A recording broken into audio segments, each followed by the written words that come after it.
Ratcatcher and 11 Flowers follow the general story pattern of a coming-of-age film, with a beginning that displays a child's innocence, a struggle as they encounter a problem, and a big decision that results in a change. In this comparative study, I'll be focusing on the transformation from childhood to adulthood in poverty. Ratcatcher talks about a 12-year-old boy named James who accidentally drowned his friend. He looks for an escape from the entrapment of guilt and the disordered society. 11 Flowers talks about an 11-year-old boy, Wang Han, who encountered a fugitive that stole his new shirt. He helps the fugitive keep the secret of his hideout in exchange for a new one. Ratcatcher from 1999 and 11 Flowers from 2011 portray societies neglected by the government. Directed by a female Scottish director, Lim Ramsey, Ratcatcher set time during the mid-1970s in Scotland, Glasgow, suffering from a poverty crisis. The garbage men went on strike, leaving the city covered in trash. The film 11 Flowers, directed by a male Chinese director, Wang Xiaoshuai, was set in 1975 when China underwent a massive industrial development called the Third Front Movement. Factories, along with families from cities, were sent to the countryside to avoid foreign invasion. Poverty is an essential element in both films, as it can arouse sympathy for people who experienced it. In Ratcatcher, poverty is shown in the never-ending rubbish bags that exist in most scenes. And in 11 Flowers, it is shown through the simple outdoor kitchens and the compliments from others when getting a new shirt. Despite the financial challenges facing societies in both films, the protagonists still manage to play, showing us the side of childhood innocence. For instance, James in Ratcatcher hitting rubbish bags and finding rats. Wang Han in 11 Flowers is playing with his 3 best friends by a lake. The innocence of children is portrayed differently. In Ratcatcher, it is through the editing tools like the use of dreamlike elements, including green screen, light colors, and upbeat music. When James' friend releases his mouse into the sky, we see James imagining the mouse successfully escaping to the moon and establishing its colony.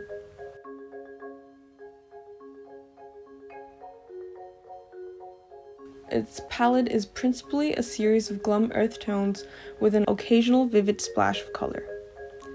The primary color of the balloon and the surreal elements represent a child's imagination, which contrasts with the realistic aspects throughout the film.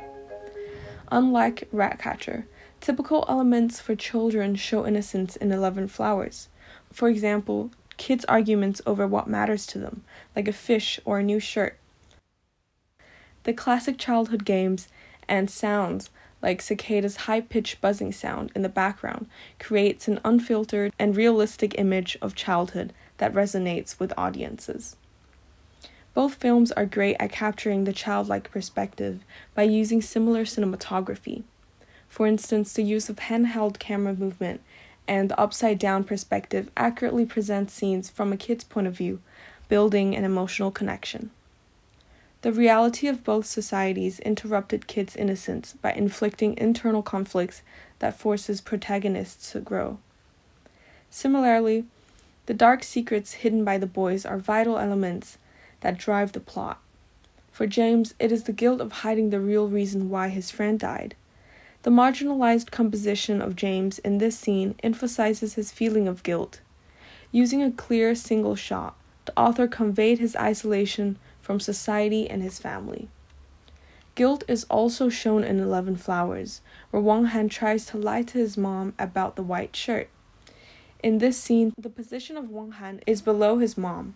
His back faces the camera, symbolizing fear of facing his mom and the truth of why the shirt is gone. The 2 directors show loneliness by using a clean single and an extreme wide shot to surround them in large spaces, making their figures small. How the 2 boys deals with the secrets are different. James tries to escape while Wang Han accepts his faith. James fled to a newly built housing where he found comfort and lies in a tub with plastic wrapping. Again, a clean single shot is used to show isolation and the gap between reality and his idealistic life. When he finds a wheat field, the camera leaves the frame within a frame and embraces the view like James did.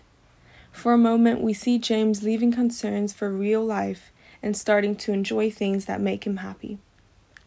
Wang Han, on the other hand, only sees some of the more distant ramifications of Mao's merciless crusade when they affect his own small world.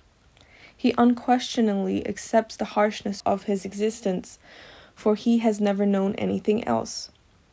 By positioning Wang Han within a group of military, we see how vulnerable and small he is when facing authority figures. The dynamics of the different political stands in the two cultures shape citizens' actions. In Ratcatcher, we see gangs formed by youth threatening a young girl for sex to feel superior. The violence of the gang reflects the social dynamics of Glasgow. Without order and control, youth see no hope for their future. There are only two options for youth: rebel like the gang or obey those in power like James and the young girl. From the film's first scene, the director established limited options for youth. We see a boy playing in the curtains in a close-up slow motion. Even though the kid is playing, there's still a sense of darkness where we see it as a suffocation. The contrast symbolizes the limited resources and the dreadful situation of Glasgow, where kids have to seek joy amid suffering. While in 11 Flowers, people fear the government. They cannot publicly criticize the party but subtly hint at their dissatisfaction. We see this when Wang Han's dad suddenly stops singing when the lyric says to honor Mao.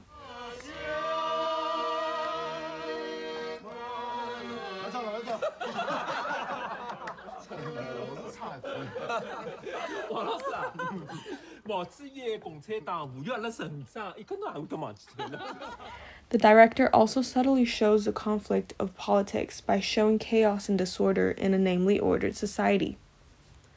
The most significant difference between the two films is the ending. We see a kid's transition from idealistic to realistic in different ways. We see a shift in James' view when he exposes his friend to killing his mouse. Snowballs did, Kenny. You killed him. And for Wang Han, it is the mark on his underwear, both marking a loss of childhood. This scene in Ratcatcher shows James' numbed body lying on the sofa. The dark lighting barely shows his face, symbolizing overwhelming guilt. Unable to bear the sorrow and shame, he ends his life the same way by drowning. However, the scene after shows his family moving into the house where he found comfort. James is not present in the scene where his family is walking towards the house at eye level, but we see him carrying a chair in the next scene, smiling. Yet, during the credits, we see his body sinking in the lake. The conflicting ending, in my opinion, symbolizes his final fantasy because we see the camera move into the frame within a frame, as if we're watching a movie.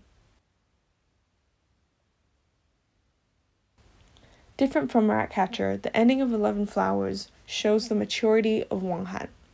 His friends asked him to join them to watch the killing of offenders. The director spends a significant amount of time showing the kids rushing to the execution ground, chasing their curiosity. But then Wang Han stops when he hears the broadcast saying the name of the fugitive he tried to help. He watches his friends continue running towards the execution ground when Wang Han decides not to follow, as he could not bear to watch a life he tried to help die. Ratcatcher and 11 Flowers talk about a boy's transformation from childhood to adulthood. Both films depicted specific events that are unique to both Scotland and China, where children has to seek joy amid suffering. The purpose of these films is not just to resonate with particular audiences, but also to remind people of these events. The different social, cultural, and political contexts shape the director's decision to portray the meaning of childhood. Lynn Ramsey depicted the end of childhood during a desperate period, while Wang Xiaoshuai showed the beginning of adulthood at the end of an era.